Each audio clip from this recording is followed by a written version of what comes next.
welcome to my channel, where the most terrifying ghost stories come to life. If you're a fan of spine-chilling tales that keep you awake at night, then you're in the right place. Every story here is filled with suspense, eerie twists, and a haunting atmosphere that will leave you holding your breath. Don't miss out on the thrills. Hit the subscribe button now and become part of our spooky community. New, terrifying stories are waiting for you. So stay tuned and let's dive into the unknown together.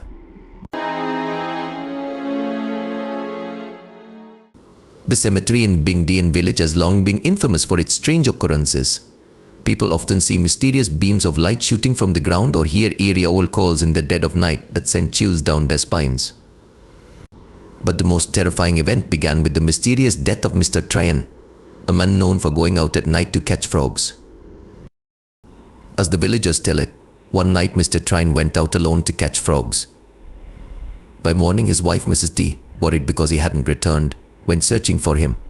She eventually found him, lifeless, lying in the village cemetery. His death was horrifying. His eyes were wide open in terror, his body was twisted, and next to him, his frog basket was already rotting and giving off a foul stench. The story quickly spread throughout the village, becoming the subject of gossip for months. After Mr. Tryon's mysterious death, rumors about the cemetery grew even more rampant. Some people exaggerated the tales to make them scarier, but others claimed to have truly witnessed strange and terrifying things. One villager, Loy, recalled an experience involving his family. It was the 3rd anniversary of his father's death, and they decided it was time to exhume his body for reburial. On that night, the family gathered under the dim light of oil lamps and the haze of incense smoke. They knelt behind the shaman, who was seated before an altar, methodically chanting and flipping through his ritual book. At around 2 a.m., the shaman looked at the grave diggers and said, "It's time. You may begin." The leader of the digging team, Mr. Wong, nodded and told his team to proceed. The 4 men were experienced, meeting with construction. Everything was going smoothly until the coffin was opened. Inside, to everyone's horror, there was nothing but water. Not a single bone remained.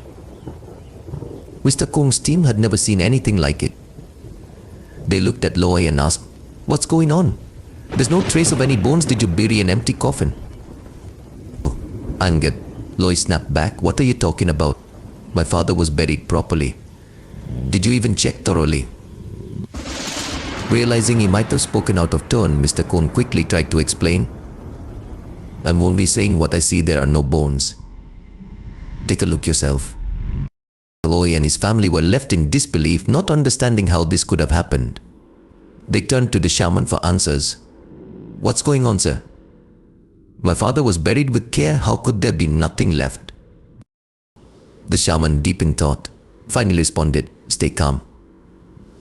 I've never encountered anything like this before, but I'll find out what happened after 3 attempts at divination." He still couldn't determine the cause. In the end, he said, "It's possible that the body was eaten by something. Maybe fish or eel somehow got into the coffin and consumed the body." Horrified, Loy asked, "What could have eaten my father's body?" The shaman replied, "It's rare, but possible. If that's the case, it's frightening to think those creatures could have mutated after feeding on the body. Given the circumstances, the family decided to pause the reburial and burn the coffin to avoid spreading fear." But that wasn't the end of the strange events. A month later, the burial team encountered the same phenomenon at the home of Mrs. Koi during the reburial of her son. Once again, the coffin was empty, with not a single bone inside. By this point, the story had spread like wildfire through the village, leaving a trail of terror in its wake. At this point, people were truly frightened. Once could have been explained, but 2 times in a row was too much to ignore. To make it worse, the graves were far apart, making it impossible for a single animal to have caused the disturbance. Villagers stood in shock for what felt like hours. Mrs. Koi, with her eyes fixed on the coffin, muttered repeatedly, "How can this be? Where is my son? Where are his bones?" The shaman, just as stunned, could only shake his head in helplessness. Every explanation seemed impossible at this point. After the incident at Mrs. Koi's home, rumors of a dark force in the cemetery grew even more ominous. People began to fear that something supernatural was haunting the village graveyard, causing these terrifying events. And as everyone knew, every family had someone buried there. If something evil was truly lurking in the cemetery, it wasn't just the dead who were in danger, it was the living as well. The fear reached its peak during the third exhumation, at the home of Mr. Mann. When the coffin of Mr. Mann's father was opened, not only was it empty, but the inside of the lid was covered with deep scratch marks as if someone, or something, had tried to claw its way out. Long jagged lines marred the wood, making it look like they'd been made by a set of razor-sharp blades. The sight haunted the family so much that they couldn't sleep for months. After 3 terrifying incidents, there was no longer any doubt something was seriously wrong with the cemetery in Bình village, and it was beyond what the local shaman could handle. The villagers began to talk and worry, trying to figure out how to deal with the problem. The next morning, Mr. Ney's voice echoed through the village loudspeakers. Attention, everyone in Bình village. There will be a meeting at the community center today to discuss the strange events happening at the cemetery. Please attend. Normally, sensitive spiritual matters like this would only be discussed among the village elders, but this time was different. The cemetery was communal, it didn't belong to any one family, so everyone had the right to be involved. As a result, nearly the entire village showed up, with only those who had urgent business missing. At exactly 8 a.m., when the courtyard of the community center was packed with people, Mr. Wangay took the microphone and addressed the crowd. Everyone, please quiet down. We gathered here today to talk about the strange things happening in our cemetery. I hope you all can share your thoughts and suggestions so we can find a solution. Immediately, the crowd began buzzing with chatter. One man spoke up. I think we should bring in a highly skilled spiritual master to handle this situation. Mr. Nae nodded in agreement. Thank you for the suggestion, Mr. Wu. Does anyone else have any other ideas? Another person chimed in. I think we should relocate the cemetery. It's clear that the land there is cursed or something. Again, Mr. Nange nodded. That's also a good idea. We'll take that into consideration. The meeting continued with various suggestions. Some were practical, while others were so absurd they made people laugh. Like when Mr. Mao said, from now on, let's just cremate everyone in the village when they pass away. That way we won't have to worry about exhuming the bodies later. Although it sounded reasonable, it wasn't in line with the village's long-standing traditions. Burying the dead and exhuming the bodies after 3 years had been part of their culture for generations. It was a way for the descendants to show respect to their ancestors. Changing that custom wasn't something that could be done overnight. The biggest laugh came from Mr. Tua, who suggested, if someone dies, why not just bury them in a neighboring village's cemetery for a few years? Then, when it's time to exhume the body, we can bring them back. His comment caused the whole village to burst into laughter. Mr. Nange struggled to keep a straight face but couldn't help but chuckle. Even if the neighboring villagers agreed, do you think the spirits of the dead would be happy being temporary tenants for 3 years? But, he said, half-jokingly. After many ideas were discussed, only 2 options received widespread support. The first was to bring in a highly skilled spiritual master to deal with the issue. The second was to move the cemetery to a different location. However, relocating the cemetery wasn't an easy task. Compared to inviting a spiritual master, planning a new burial ground was much more complicated and likely to face strong opposition. No one wanted a new cemetery popping up near their home. In the end, most people supported the idea of hiring a spiritual master. With that settled, Mr. Negi took responsibility for finding a skilled master to help. Among the most well-known was Master Jat, who had gained a great reputation. Originally from Hannam, he later moved to Hai Duong, where he set up a practice. Within just a few years, his fame spread far and wide, and people from all over came seeking his help. Given how urgent the situation was in Bình Mr. Nengi wasted no time. Early the next morning, he rode his motorbike to find Master Jiet. Despite leaving before dawn, when Mr. Nengi arrived, there were already cars and motorbikes lined up all the way from the house out to the road. As he got off his bike, a woman hurried over to him, smiling. Hello, sir. Do you need a place to park? There's a nearby guest house if you need a room. Mr. Nenge looked confused. A guest house? Why would I need a guest house? The woman looked at him as if he had just arrived from another planet. Oh, you're here to see Master J8, right? Look at the crowd. There are so many people waiting in line. There's no way it'll be your turn anytime soon.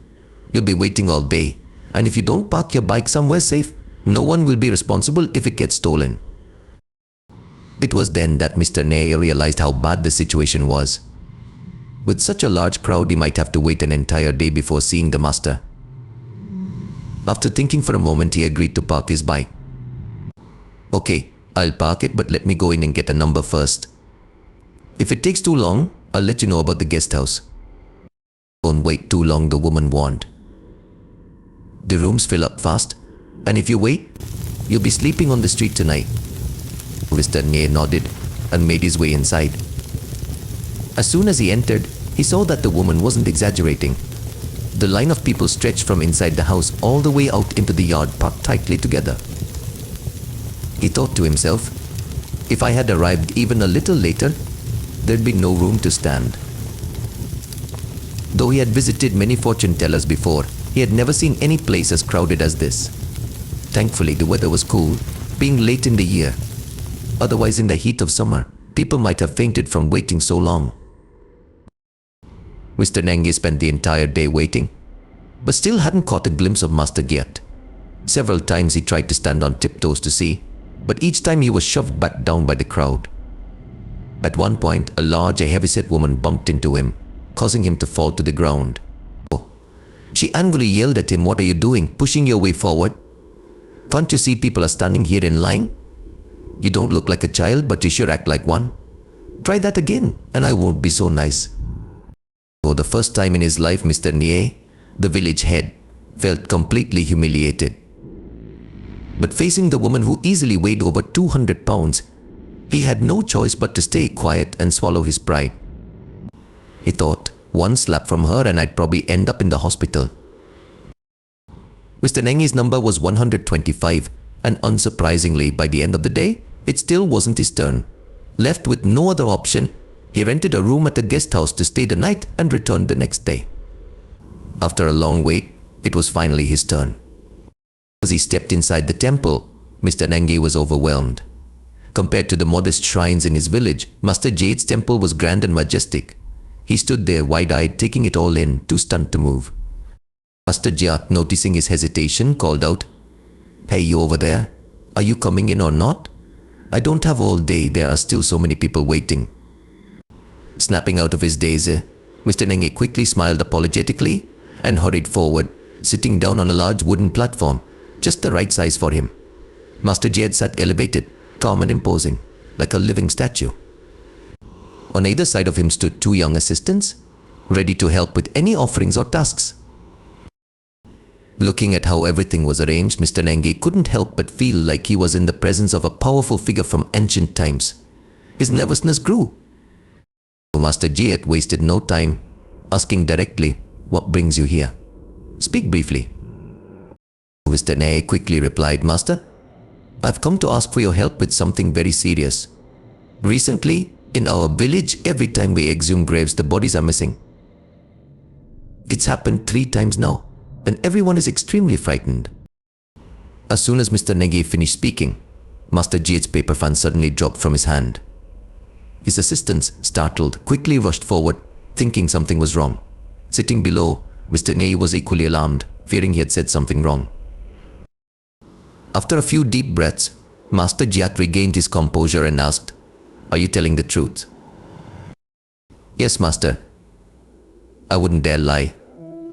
"And which village and commune are you from?" "I'm from Bình Điền, in Hoatan commune." Master Jat sat in thought for a moment, then said, "If what you're saying is true, your village is in grave danger." Shocked, Mr. Nenge asked, "Master, what do you mean? Can you explain further?" Master Jat replied, "It's not the time to explain everything just yet. I will come to your village tomorrow. You should go back and prepare everything." Mr. Nenge wanted to ask more, but seeing that Master Jayat was firm in his decision, he respectfully bowed and left. As promised, the next evening, a luxury car pulled up to the Bindian village hall. Stepping out were three men, one of whom had shoulder-length hair and sharp, intense eyes, giving him an extraordinary presence. He was accompanied by two young men in matching uniforms, who moved with a respectful and vigilant demeanor. Seeing the group arrive, Mr. Nenge and the village elders immediately stepped forward to greet them. "Master, you've arrived. Please come inside and have some water." Master Jayat nodded and calmly entered, followed closely by his assistants, who scanned the surroundings cautiously. After a few polite exchanges, Mr. Nenge stood and asked respectfully, "Master, about the issue I mentioned yesterday, do you need anything else?" Master Jayat responded calmly, "I need the exact birth and death years of the three cases you mentioned."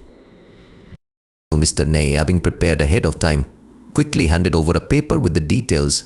Master Jayat took the paper and began counting on his fingers, his expression growing more serious with each moment. The people around him watched anxiously, waiting for his response.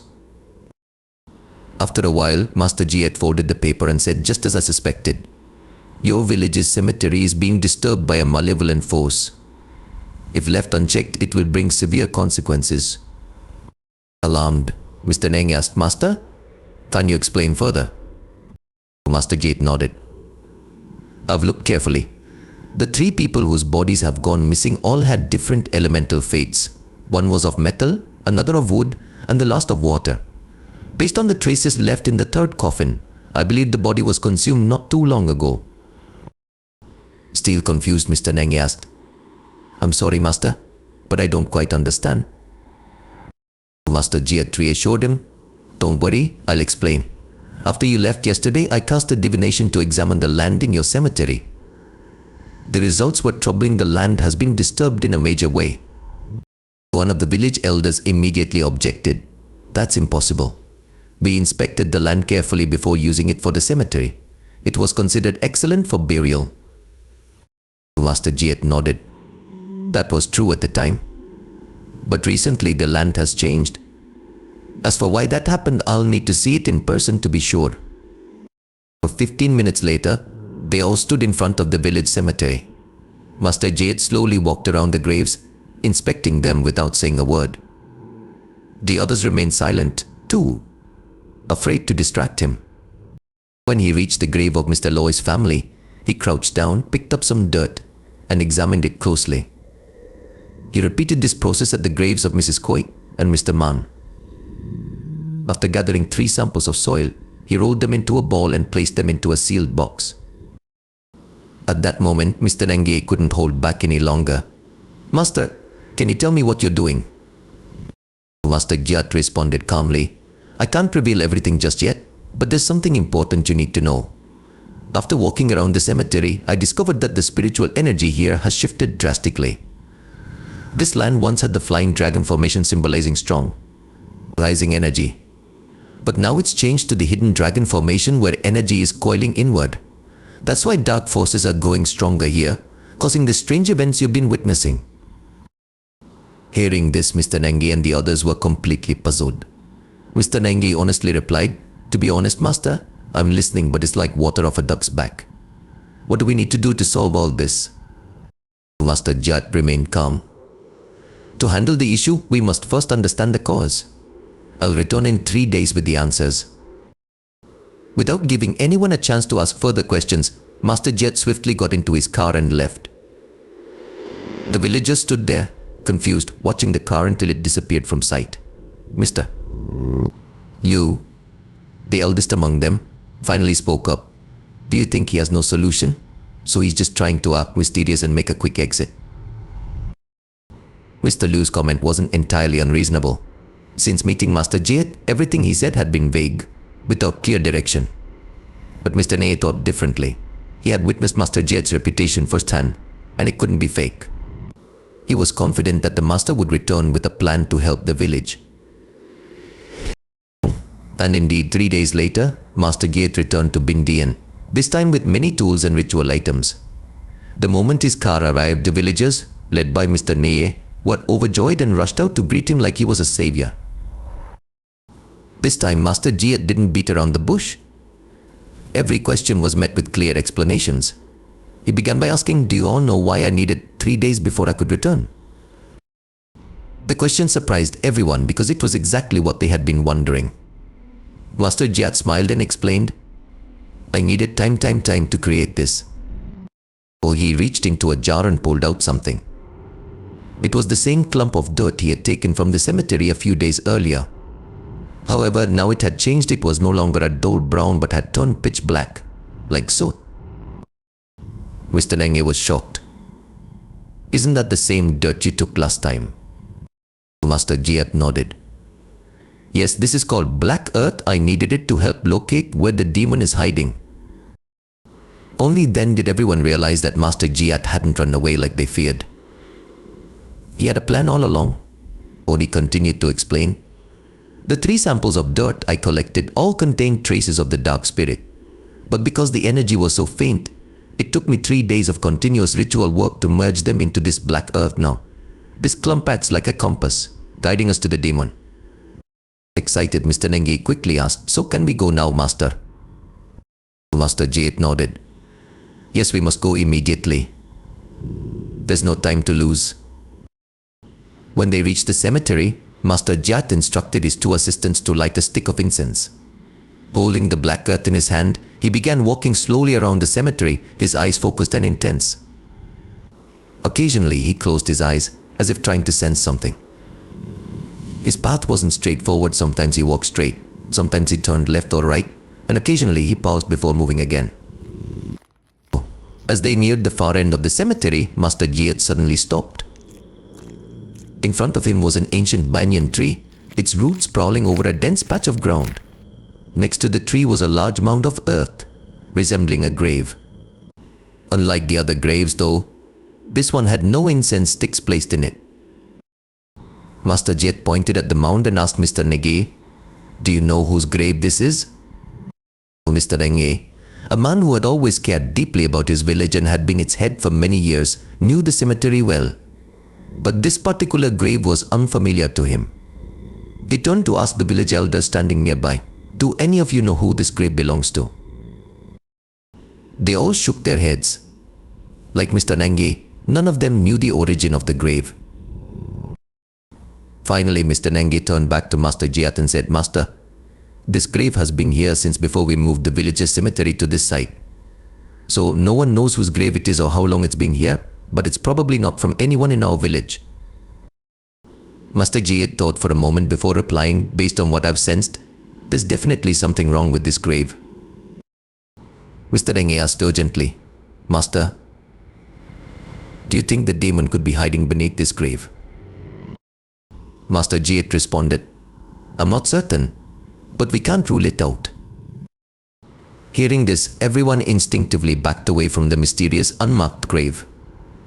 But Master Jiat remained unfazed, stepping forward to examine the grave closely. He pulled up a patch of grass which looked perfectly green on the surface, but its roots were black and withered, as if they had died long ago. This oddity only heightened the villagers' fear. Master Jiat pulled up more patches of grass, finding the same eerie signs. Then he turned to his assistants and ordered, "Bring me a white quartz crystal." One of his assistants hurriedly fetched a large piece of white quartz from a chest. Master Jiat took it, and with great focus he pressed the sharp end of the crystal deep into the top of the mound. All time passed slowly. After about half an hour, Master Jiat returned and removed the quartz. To everyone's shock, the once clear stone had turned completely cloudy, as though it had been stained with ash. Master Jiat held up the quartz for all to see and said, "The dark energy from this grave is incredibly strong.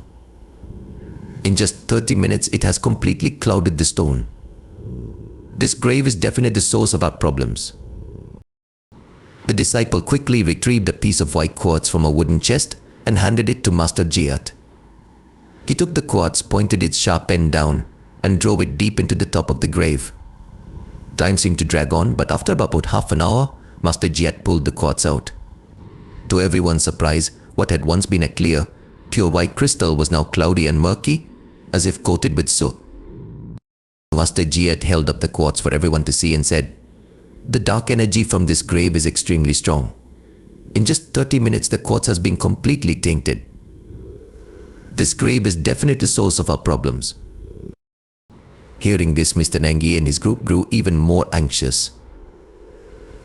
Now that they had identified the cause, Mr. Ne was confident that Master Giat would have a way to fix it. Master Giat looked at the group and gave his command, "You need to gather some men for me. We need to excavate this grave immediately." Mr. Nangi quickly agreed and ran off to find people. Initially, he thought of asking some of the young men in the village to help, but as soon as they heard it involved digging up a demon grave, they all refused. You couldn't blame them. Digging up a grave, especially one with a curse, wasn't for the faint of heart, especially in Bình Điền cemetery, where so many strange things had already happened. After running around the village with no luck, Mr. Nange suddenly remembered Mr. Kung's grave digging crew. Surely they would be brave enough to assist. As expected, when Mr. Nange arrived at Mr. Kung's house and explained the situation, Mr. Kung immediately agreed to help. In no time, his team of 4 men was ready, and they all headed straight for the cemetery. Though they weren't as strong as the younger men in the village, Mr. Kung's team had years of experience and courage that set them apart. Digging up graves required more than just muscle, it demanded caution and skill. Once the target was identified, the crew got to work without hesitation. The first blows of their picks hit the ground with dull thuds. The grave was old, and the top layer of soil had hardened like rock. Every strike of the picks sent jolts up their arms, and at one point, one of the picks even broke. Master Giat and Mr. Neabi stood nearby, watching closely. Before the crew began, Master Giat had given each of them a protective talisman to ward off any bad luck. After they cleared the top layer of soil, the men expected the ground below to soften up. But to their surprise, it didn't. When Mr. Kung struck the ground again, there was a loud clang as the pick hit something solid. The impact hurt his wrist, and when he looked down, he saw that the pick had chipped. Everyone stopped what they were doing as Master Giat and Mr. Ne approached, only to find a reddish-brown layer beneath the soil. At first, they thought it was a broken brick. But as they dug further, they realized it was a thick layer of laterite stone. Mr. Ne exclaimed, "How can there be laterite here? Could the grave have been built with this?" The moment Master Giat saw the laterite, his face changed. He muttered under his breath, "This is definitely a demon grave." His words sent a chill down everyone's spine. The crew immediately dropped their tools and stepped back in fear. Seeing the panic, Master Giat quickly reassured them, "Don't be afraid. This was part of my prediction. I just didn't expect it to be this severe." Mr. Liu, who had been quiet up until this point, finally spoke. "Master, what exactly is a demon grave? What does it mean?" Master Giat explained, "You see, over time, after someone dies, if enough negative energy resentment builds up, it can cause the surrounding earth and stone to change. This laterite layer is a clear sign of that." Worried, Mr. Liu asked, "So, should we keep digging, Master?" Master Giat nodded, "Yes, we must. But don't worry, I'm here to make sure everything is safe." Encouraged by Master Giat's confidence, the men felt reassured. Still, digging became increasingly difficult as the tools became less effective against the hard stone. Fortunately, Mr. Kung's crew had brought large pry bars and buckets to help break apart and remove the stubborn laterite. They worked tirelessly, struggling to break away chunks of the thick stone. Sweat poured off them as they stopped frequently to rest and drink water. The laterite layer was so thick that after digging down 40 centimeters, it still wasn't gone. In fact, the deeper they dug, the harder the stone became, and the crew was beginning to lose their motivation. Sensing their frustration, Mr. Ne had to continuously encourage them, offering generous rewards for their hard work. After nearly 3 hours, the crew finally broke through the tough laterite. A small hole, just about the size of a bowl, was created, and from it came an overpowering stench so foul that it made everyone gag. The smell was worse than anything the grave digging team had ever encountered. Before anyone could react, the hole was soon filled with the writhing heads of black snakes slithering their way up. The sight of it froze everyone in their tracks. Without a word, Mr. Cohn's crew dropped their tools and sprinted away in terror. From a distance, Master Jad saw what was happening and immediately shouted quickly, "Bring the arsenic powder." One of the disciples quickly grabbed a bag of orange powder from a wooden chest and ran to the hole, dumping the contents inside. Mr. Nangie, having never heard of arsenic powder before, watched with curiosity, but Mr. Cohn's team knew exactly what it was. In their line of work, especially in cemeteries, this powder was essential. It was a powerful deterrent for snakes. Master Jed's voice echoed a warning. Be careful not to get the arsenic powder on yourself. Shortly after, eerie hissing and squeaking sounds came from the hole. The snakes below were clearly agitated, writhing in discomfort. Even though the hole had been sealed, the snakes' heads kept pushing up, making everyone's skin crawl. After about 10 minutes, the sound stopped and an eerie silence took over. Everyone exhaled in relief. However, the strange scene had shaken the team's resolve. Mr. Cohn, still uneasy, voiced his concern. "Master, this grave is tainted with poison. Should we keep digging?" Master Jia waved his hand dismissively, reassuring them, "There's no poison that doesn't have an antidote. I've prepared everything we need." With that, he ordered his disciples to bring out a bag of white powder, which they poured into the hole. They waited for about half an hour before Master Jade nodded and said, "Now, you can continue. The poison has been neutralized. You'll be fine." Though reluctant, Mr. Kong's team resumed their work, driven by the responsibility they had taken on. With the initial hole already made, breaking through the rest of the laterite layer went faster. In just half an hour, they had completely opened the burial site. But instead of finding a coffin as expected, all they saw was an empty pit filled with dead snakes. Mr. Nangie, stunned, exclaimed, "What is this? Could this be an empty grave?" His question left Master deep in thought. Even he hadn't anticipated such a scenario. After a moment of reflection, he spoke, "This pit must be hiding something. Snakes can't survive in an airless environment for so long without reason." Mr. Nangie, quick to catch on, asked, "Master, do you mean there's a hidden passage below this pit?" Oh, Master Jiat nodded. "Exactly. Now, is anyone willing to go down and investigate?" Upon hearing this, the entire team instinctively looked down, avoiding eye contact. Realizing no one was volunteering, Master Jiat had no choice but to turn to one of his disciples. He called out, "Fong, I need you to go down and check. Be cautious." Fong, a young but brave disciple, accepted the task without hesitation. Putting on his boots, he jumped straight into the pit, while everyone else watched with a mixture of admiration and disbelief. Armed with a spade, Fong quickly cleared away the dead snakes and began probing the walls of the pit. It didn't take long for Fong to make a discovery. He called out, "Master, you're right. There's a passage here." I pierced through, and the spade went deep into the wall. Oh, everyone buzzed with excitement, and Master Jat, pleased, said, "Good work. We found what we were looking for." Following Fong's report, Master Jiat instructed, "Now, widen the entrance to the passage. Be careful and let's see what we can uncover." Fong nodded.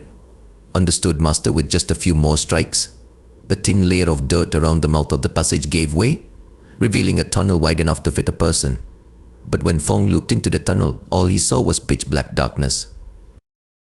The tunnel was just big enough for someone to crawl through, but the confined space meant that if danger arose, there would be little room to escape.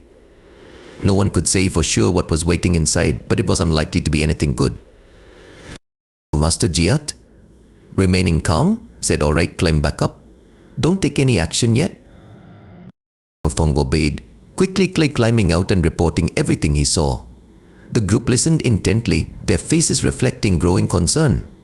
When Mr. Nengi heard the description of the deep, dark tunnel, he couldn't help but feel that exploring it would be far too dangerous. No one seemed eager to volunteer. But once again, Master Jat surprised everyone. Without a word, he reached into his chest and carefully took out a small wooden box. Everyone expected to see some mystical artifact or talisman, but instead, inside the box were 2 small golden mice. Curious, Mr. Nenge asked, "Master, what are these?" Gently stroking one of the mice, Master Jiat explained, "These are called Hoang Tu. While they may look like ordinary mice, they are very different. They are clean creatures that live in pairs. If one dies, the other will immediately bite its own tongue and die as well." Mr. Nenge, more puzzled than ever, responded, "I've never heard of such a thing. But what do you plan to do with them, Master?" Master Jiat continued, "Hoang Tu have an incredible connection with each other. I'll release one into the tunnel, while the other stays here on the surface. Wherever the one underground goes, the one on the surface will follow, allowing us to trace the path of the tunnel." Mr. Nenge was in awe, exclaiming, "You truly are a master, capable of things beyond imagination." One of the golden mice was then released into the tunnel, quickly scurrying into the darkness. Meanwhile, the other mouse above began moving in sync, as if they were connected by an invisible string. Master Jiat and the group followed closely behind as the mouse led them through the winding, maze-like tunnel. Finally, the mouse stopped in front of a grave located at the western edge of the cemetery. Master Jiat smiled, satisfied. "We found it." As everyone moved closer to retrieve the mouse, it suddenly stood up on its hind legs, lifted its head towards the sky, and began squeaking frantically. Seeing this, Master Jiat's face turned pale. He quickly exclaimed, "It's about to commit suicide." He rushed over, but it was too late. The mouse had already bitten its own tongue, dying in response to the loss of its mate. When Master Jiat picked it up, blood was dripping from its mouth, and its tongue was nearly severed. His expression revealed deep sadness, as though he had just lost a close friend. Gently, he placed the lifeless mouse back into its wooden box, closed the lid, and stored it away. After a few moments of silence, Master Jiat composed himself. These golden mice were a rare treasure he had come across by chance, and it had taken him a long time to tame them. Usually, they didn't serve much of a purpose, but in certain situations, they were invaluable. Now, finding another pair would be almost impossible, as such creatures could only be discovered by luck, not by searching. Once he had collected himself, Master Jiat turned toward the grave and asked Mr. Nenge, "Do you know whose grave this is?" Mr. Nenge replied, "Yes, Master. This is the grave of Mrs. Tam, buried about 3 years ago." Master Jiat continued, "Do you recall her exact birth and death dates?" Mr. Nenge shook his head. "I don't remember exactly, but I'll see if there's a tombstone with the information." Mr. Nenge walked around to the back of the grave and, sure enough, found a small concrete slab about the size of a hand, with some scribbled writing listing the woman's name and the dates of her birth and death.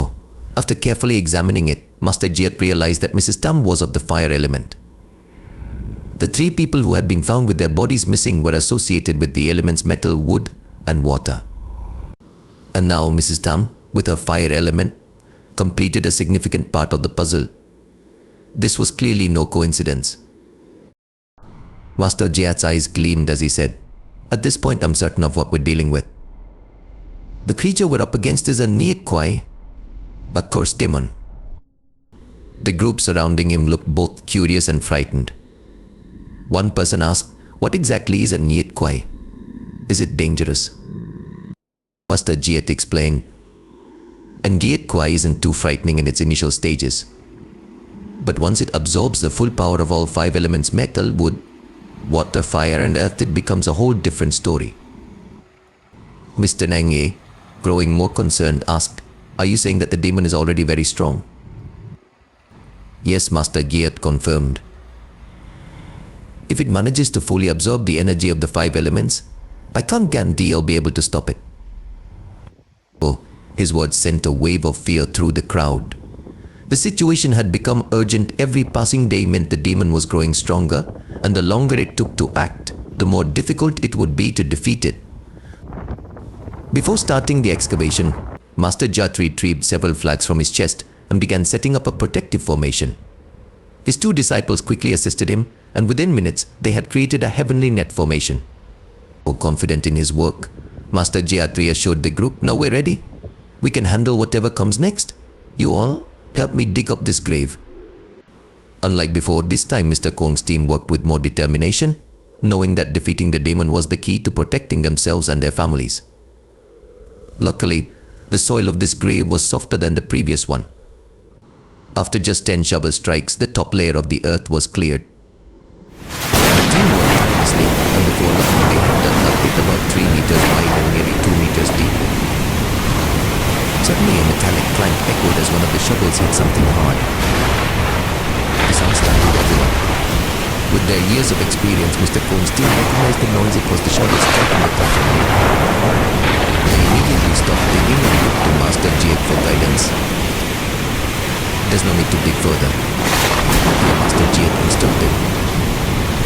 Once everyone was safely out of the pit, Master Jayat took charge. He instructed his disciples to climb down into the pit and pour a liquid over the coffin lid. As soon as the liquid touched the wood, thick black smoke rose, accompanied by eerie hissing sounds from within the coffin.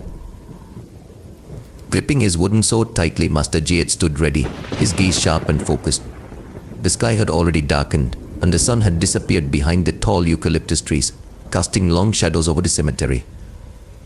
The black smoke continued to pour from the coffin, filling the air with an ominous gloom. From inside the coffin came faint knocking sounds, as if something was trying to get out. Then, suddenly the coffin lid shifted as though it was about to burst open. Master Jayat quickly warned everyone, "Be careful. If you don't need to be here, step back." The tension in the air was palpable. Master Jayat and his disciples stood ready for battle. But as a minute passed and 5, the knocking from the coffin faded, and everything fell silent once more. They waited for another 10 minutes, but nothing happened. Finally, Master Jayat lowered his sword and descended into the pit to inspect the situation. After a moment, he sighed and announced, "It's gone. The demon has escaped." His words sent a chill through the group.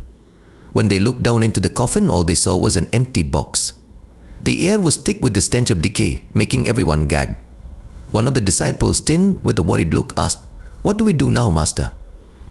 Master Jayat, deep in thought, rubbed his forehead.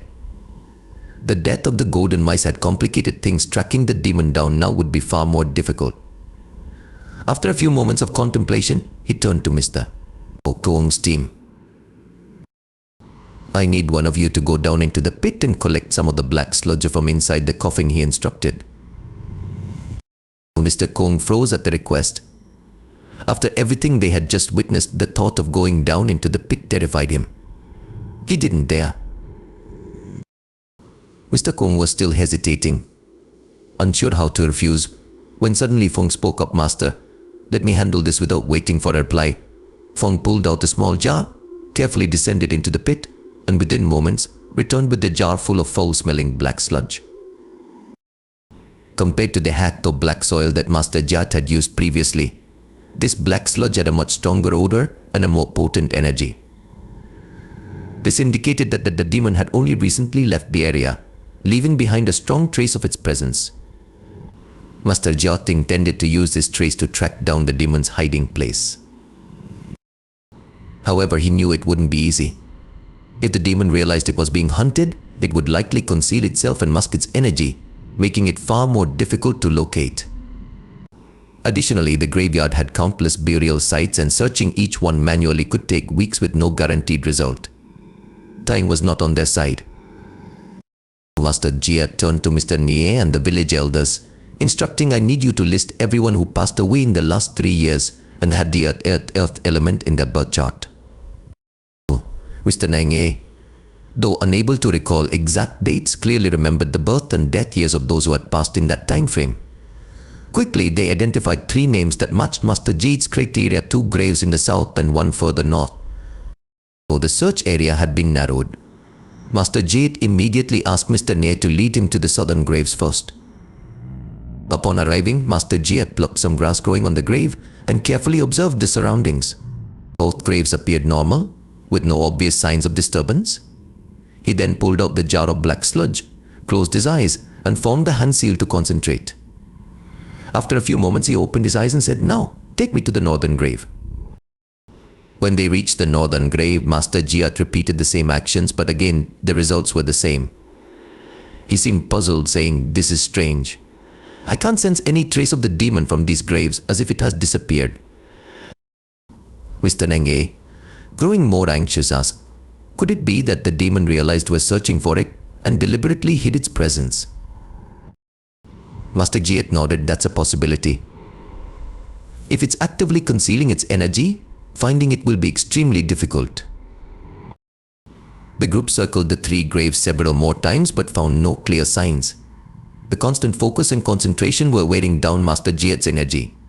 The demon was proving to be cunning, knowing how to aid detection and making the search seem hopeless. Seeing Master Jiat growing weary, Mr. Ne offered a suggestion. "Why don't we just dig up all 3 graves? That way, we're sure to find it." Master Jiat shook his head with a sigh. "That wouldn't work.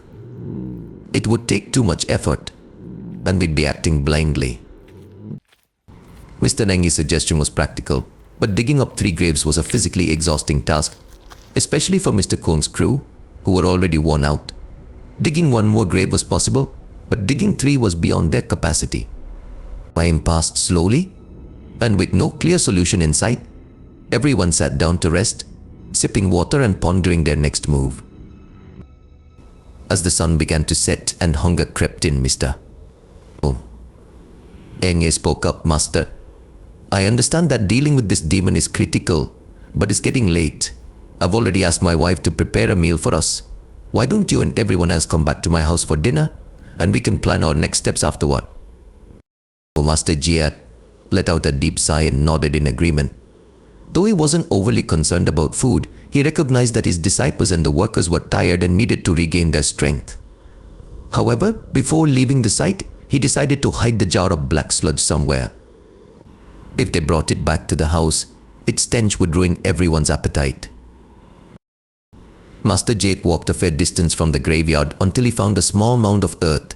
He carefully placed the jar on top of it, but just as he set it down, he froze. For a moment, he sensed something unusual. Quickly, he grabbed the jar again, formed a hand seal, and closed his eyes to focus. After a few seconds, his eyes flew open, wide with astonishment. Back at the graveyard, the others were waiting for him when they suddenly heard him shout, "Everyone, come here, quickly." They rushed over to where Master Jiat stood. He pointed at the small mound and asked, "Do you know whose grave this is?" Looking down at the mound, they saw that it was much smaller than the other graves in the cemetery, about the size of a large bowl. If it weren't for the small incense holder on top, no one would have guessed it was a grave. Mr. Nenge scratched his head trying to remember, but he couldn't place it. Just then, Mr. Liu, standing behind him, spoke up. "I remember now. This is the grave of Mr. Tuat's child.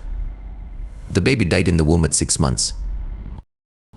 If Mr. Liu's house hadn't been nearby, he likely wouldn't have remembered either. Such graves for stillborn babies were not given large ceremonies, and burials were often done quietly.